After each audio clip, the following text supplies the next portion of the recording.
मैं डॉक्टर शोभा भाटिया, राजकीय महाविद्यालय जम्वा रामगढ़ से हिंदी साहित्य के द्वितीय वर्ष के प्रथम प्रश्न पत्र की चर्चा आपसे कर रही थी। इससे पूर्व में हमने रीति काव्य धाराओं के रूप में प्रथम रीतिबद्ध काव्य धारा और द्वितीय रीति सिद्ध काव्य धारा की चर्चा की थी। आज हम रीति मुक्त काव्य धारा की चर्चा करेंगे। रीतिकाल की तीसरी काव्य धारा रीति मुक्त काव्य धारा के नाम से जानी जाती है। इस नाम पर विद्वानों में किसी प्रकार का मतभेद नहीं है। देखिए, मतभेद ना होने का कारण ये है कि जो रचनाएं मुक्त रूप से, स्वतंत्र रूप से की गई, उसको विद्वानों ने रीति मुक्त काव्य धारा के अंतर्गत रखा है। रीतिकाल में जिन कवियों ने अपनी रचनाओं द्वारा स्वच्छंदतापूर्वक प्रेम की कसक या प्रेम की पीर को पाठकों तक पहुंचाने का प्रयास किया, उन्हें हम रीति मुक्त काव्य के अंतर्गत मानते हैं। इन कवियों ने लक्षण तथा लक्ष्य ग्रंथ नहीं लिखे, केवल मुक्तक काव्य शैली में श्रृंगार, नीति, वीर तथा भक्ति की मुक्तक रचनाओं की रचना की है।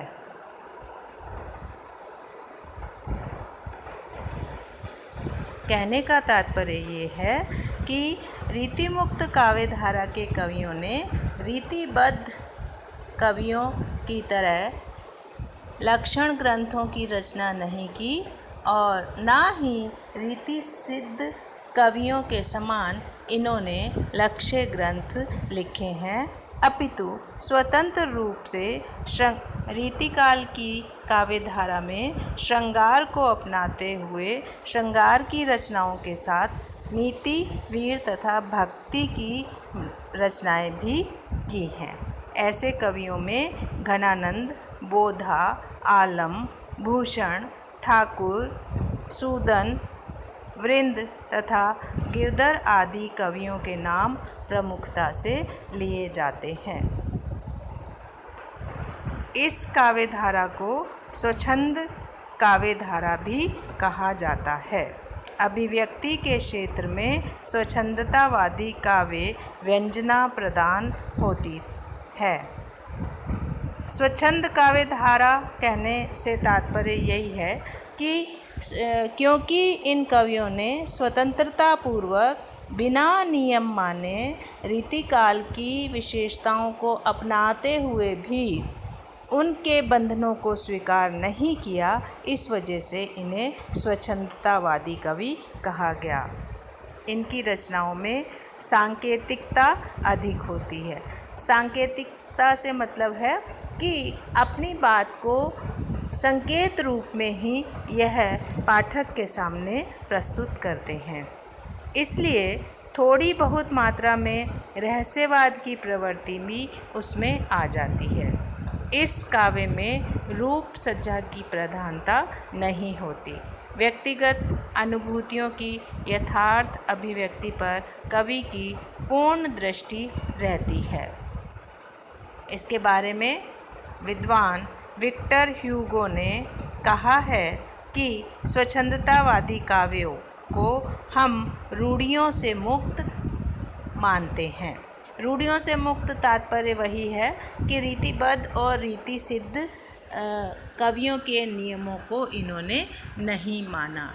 विद्वान डॉक्टर हेज ने भी इसे प्रेरणा को या इस काव्य की प्रेरणा को, जो कि जीवन से ली गई, इसका प्राण कहा है। डॉक्टर हजारी प्रसाद द्विवेदी ने इस संदर्भ में कल्पना और भावावेग पर बल देते हुए कहा है कि रोमांटिक साहित्य की उच्च भूमि वह मानसिक गठन है जिसमें कल्पना के आंतरिक प्रवाह और निविड़ आवेग में दो निरंतर घनीभूत मानसिक प्रवृत्तियां ही इस व्यक्तित्व प्रधान साहित्य रूप की प्रधान जननी हैं। इसी संदर्भ में आचार्य रामचंद्र शुक्ल ने प्रकृति के मुक्त रूप और जीवन के सहज प्रवाह को स्वच्छंदतावादी साहित्य का प्रमुख विषय माना है। उनके अनुसार शिष्ट साहित्य के साथ साथ लोक साहित्य की धारा निरंतर बहती रहती है जिसमें जीवन की सहज और निश्चल अभिव्यक्ति होती है। जब शिष्ट साहित्य पंडितों और आचार्यों की रूढ़ियों में आबद्ध हो जाता है तो भाव की सजीवता और स्फूर्ति जीवनगत दूसरी प्राकृतिक भावधारा से ही प्राप्त हो सकती है। इस प्रकार से परिवर्तन को सच्ची नैसर्गिक स्वच्छंदता कहना चाहिए। इन सारी परिभाषाओं को देखते हुए हम इस निष्कर्ष पर पहुंचते हैं कि काल विशेष की विभिन्न धाराओं से अलग हटकर स्वतंत्र काव्य की रचना या उस युग में जो विशेष धारा प्रवाहित हो रही होती है उसके स्थान पर कवि जब अपनी व्यक्तिगत अनुभूतियों को स्वतंत्र रूप से अभिव्यक्त करता है तो वह मुक्त काव्य के अंतर्गत आती हैं और रीति मुक्त काव्य धारा में भी इसी का अनुसरण किया गया है।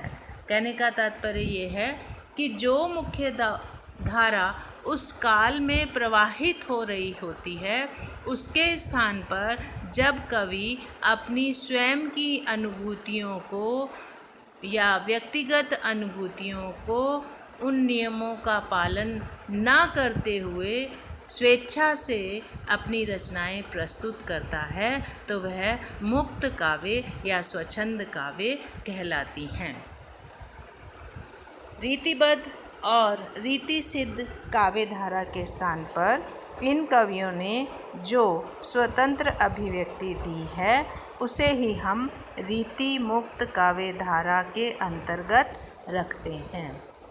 इस तरह से रीतिबद्ध, रीति सिद्ध और रीति मुक्त तीन प्रकार की काव्य धाराओं के अंतर्गत हम रीतिकालीन साहित्य को रखते हैं।